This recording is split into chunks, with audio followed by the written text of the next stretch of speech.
justement le moulin de la Blisse en Lorraine qui arrive à la 9e place du classement. Le site regroupe un ensemble de bâtiments industriels transformés aujourd'hui en musée des techniques faïencières. Un vrai témoignage de ce patrimoine inestimable pour la région, selon Christian, le conservateur du lieu. Le site est très important puisque cette industrie faïencière disparaît tout doucement en Lorraine. Et ici, sur ce site, cette ancienne usine de production, on peut redécouvrir ce patrimoine, ce savoir-faire faïencier. Né en 1790, l'industrie faïencière de Sarreguemines connut son âge d'or à la fin du 19e siècle, avant de disparaître en 1959. Industrie d'excellence, célèbre dans le monde entier, on y fabriquait à la main jusqu'à 1 million d'assiettes par an. Le service de table le plus vendu de la faïencerie, c'est le service Aubernais. Son succès est immédiat dès sa sortie et le 24 août 1919, lorsque le président de la République française, Raymond Poincaré, vient en visite à la faïencerie, naturellement, le directeur lui offre un service Aubernais.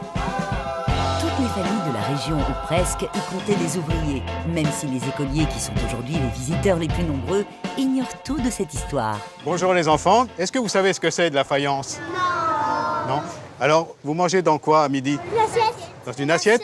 Eh bien, cette assiette, elle est en céramique et plus particulièrement, souvent en faïence. Et pour entrevoir la vie à l'usine, ça commence bien sûr par les vestiaires, où les ouvriers de tous âges se retrouvaient chaque matin aux aurores. Quel âge vous avez? 7, 6, 7 ans, oui. Eh bien, on commençait à travailler à 8 ans à la faïencerie.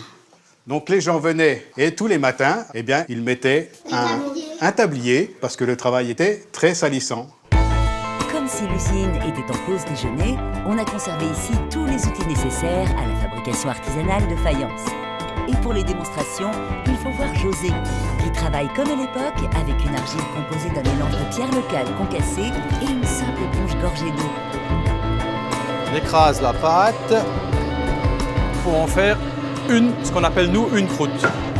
Ensuite, c'est tout bête, on décolle, puis on pose cette croûte sur un moule en forme d'assiette.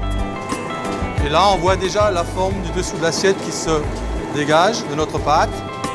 Reste à faire sécher, passer au four et bien sûr décorer, en s'inspirant si possible des fleurs de Martine, la jardinière en chef. Bonjour Martine. Ah, bonjour Christian. Bonjour, tu vas bien? Oui. Elle chouchoute au quotidien le jardin installé au milieu des ruines de l'usine, créé pour rendre hommage aux motifs floraux typiques de la faïence.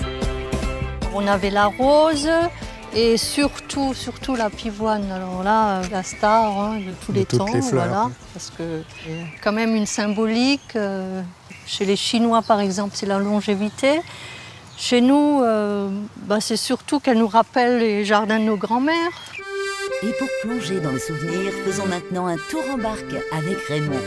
Direction le superbe casino des faïenciers. Créé en 1878 pour divertir le personnel de l'usine, ce bâtiment décoré de carreaux de faïence accueillait une librairie, une bibliothèque et même un boulodrome. Mais ce sont surtout les grands bals qui restent dans la mémoire de Raymond. Moi, j'étais l'accordéoniste, ici. Le violoniste que nous avions, il jouait presque aussi bien qu'André Rieu.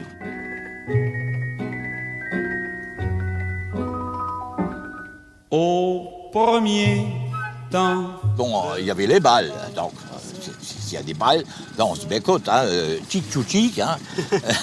Et puis, on disait toujours, aux faïenciers, on fait de la vaisselle, on fait des carreaux, et également des enfants. Bref, une jolie histoire qui vit toujours grâce à ce monument du passé industriel lorrain parfaitement conservé. Une valse à 1000 temps, froisse aux amants, 333 fois le temps de bâtir un roman.